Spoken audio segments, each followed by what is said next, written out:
Good morning. ഇന്ന് കന്യാകുമാരിയിലെ sunrise കാണാനായിട്ട് രാവിലെ നേരത്തെ എണീറ്റു. 6:10 സൺറൈസ് കാണാൻ പറ്റുന്നതാണ് ഇവിടെയൊക്കെ മെൻഷൻ ചെയ്തേക്കുന്നത്. അപ്പോൾ ഞാൻ വിവേകാനന്ദ കേന്ദ്രയിലാണ് സ്റ്റേ ചെയ്യുന്നത്. അപ്പോൾ ഇവിടുത്തെ പ്രൈവറ്റ് ബീച്ചിലൊക്കെയാണ് പോകുന്നത് കേട്ടോ സൺറൈസ് കാണാനായിട്ട്.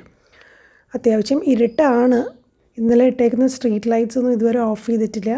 അതുകൊണ്ട് വലിയ കുഴപ്പമില്ലാതെ പോകാം കേട്ടോ. അപ്പോൾ ഞാൻ ഇവിടുത്തെ പ്രൈവറ്റ് ബീച്ചിലേക്ക് പോവുകയാണ്. നല്ല തിരക്കുണ്ട്, എല്ലാവരും അതാ പോയിക്കൊണ്ടിരിക്കുകയാണ്. ഇതൊക്കെ ഇവിടെ സ്റ്റേ ചെയ്യുന്ന ആളുകളാണേ.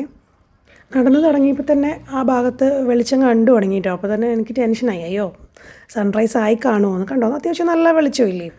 അപ്പോൾ എല്ലാവരും നല്ല തിരക്ക് പിടിച്ച് ബീച്ചിലേക്ക് പോയിക്കൊണ്ടിരിക്കുകയാണ്. ഇനി അങ്ങനെ ചെന്ന് കഴിഞ്ഞാൽ കാണാൻ പറ്റിയില്ലെങ്കിൽ എന്ത് ചെയ്യും. ഇപ്പോൾ നമ്മൾ ബീച്ചിൻ്റെ അവിടെ എത്തി. ഇവിടെ തിരുവള്ളുവർ സ്റ്റാച്ചു കാണാം, അതുപോലെ വിവേകാനന്ദ റോക്കൊക്കെ കാണാൻ പറ്റും. ഇവിടുത്തെ ബീച്ചിൻ്റെ പ്രത്യേകത നമുക്ക് സൺറൈസ് മാത്രമേ വിസിബിൾ ഉള്ളൂ, സൺസെറ്റ് കാണാൻ പോസിബിൾ അല്ല. സൺസെറ്റ് കാണാൻ നമ്മൾ അമ്പലത്തിൻ്റെ അങ്ങോട്ട് പോകേണ്ടി വരും കേട്ടോ. അപ്പോൾ ഇന്നലെ ഞാൻ പോയിട്ടുണ്ടായിരുന്നു. അപ്പോൾ എല്ലാവരും സൺറൈസ് കാണാനായിട്ട് വെയിറ്റ് ചെയ്യണം. അതാ തിരുവള്ളുവർ സ്റ്റാച്ചു, വിവേകാനന്ദ റോക്ക് ഒക്കെ കാണാം. ഇതാണ് വിവേകാനന്ദ കേന്ദ്രയുടെ പ്രൈവറ്റ് ബീച്ച്.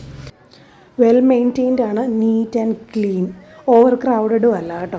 അധികം ആളുകൾക്ക് എൻട്രി ഇല്ലല്ലോ. ഇവിടെ റൂം എടുത്തിരിക്കുന്നവർക്ക് മാത്രമേ ആക്സസ് ഉള്ളൂ.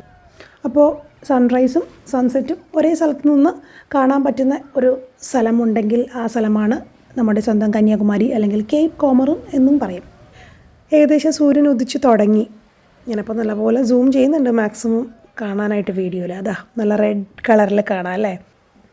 ഞാൻ ആദ്യമായിട്ടാണ് ഇത്ര ക്ലിയറായിട്ട് സൺറൈസ് കാണുന്നത്. ഇതിനു മുമ്പ് ഞാനിവിടെ വന്നപ്പോൾ ഭയങ്കര ക്ലൗഡി ആയിരുന്നു, അത് കാരണം കാണാൻ പറ്റിയില്ല. ഇതൊക്കെ ഒരു ലക്കാണ് കേട്ടോ. നമ്മൾ സൺറൈസ് ആയാലും സൺസെറ്റ് ആയാലും വന്നു കഴിഞ്ഞാൽ കാണാൻ പറ്റണമെന്ന് നിർബന്ധമൊന്നുമില്ല.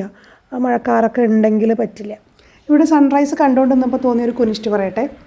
സൺറൈസസ് ഇൻ ദ ഈസ്റ്റ് എന്നല്ലേ നമ്മൾ പഠിച്ചിരിക്കുന്നത്. പക്ഷേ തെറ്റല്ലേ. എവിടെയാണോ സൂര്യൻ ഉദിക്കുന്നത് അതിനെ നമ്മൾ ഈസ്റ്റ് എന്ന് വിളിക്കുന്നു. അതല്ലേ കറക്റ്റ് അല്ലേ? അപ്പോൾ അതാ സൂര്യൻ ഉദിച്ച് കഴിഞ്ഞു കേട്ടോ.